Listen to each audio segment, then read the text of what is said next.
বিশালপুর মহকুমার রতননগর বর্মন টিলা থেকে নেহাল চন্দ্রনগর যাওয়ার রাস্তাটি দীর্ঘদিন ধরে বেহাল দশায় পরিণত। বছরের পর বছর ধরে এখানকার স্থানীয় মানুষদের এই ভাঙাচোরা পথ দিয়ে চলাচল করতে হচ্ছে। এই পথ ধরে রোগীদের হাসপাতালে নিয়ে যেতে সমস্যায় পড়তে হচ্ছে তাদের পরিবার পরিজনদের।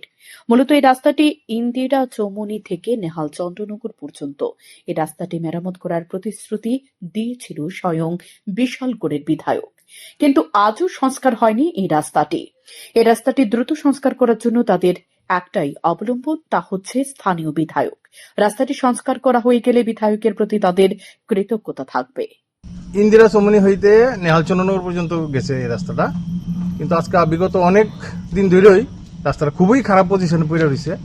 কিন্তু সংস্কার করার কথা ছিল, কিন্তু কথা সংস্কার হয়েছে না। আমাদের মাননীয় এমএলএ মহোদয় এনে বলল যে রাস্তাটা মেরামত হইব, কিন্তু হইব করে কিন্তু আজ অব্দি হইতেছে না রাস্তাটা। মানে আমি জানি না মাননীয় এমএলএ সাহেব কি করতেছে, আমি দাদা কতটুকু আগাইব আমি জানি না।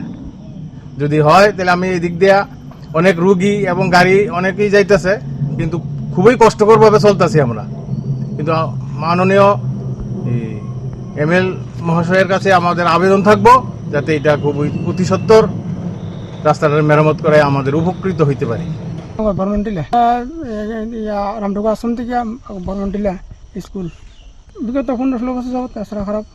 এই রাস্তাটা ভালো হয়ে যেত না, রুগী নিয়ে যাইতে অসুবিধা, মানুষ চলাচলের সুবিধা হইব রাস্তাটা।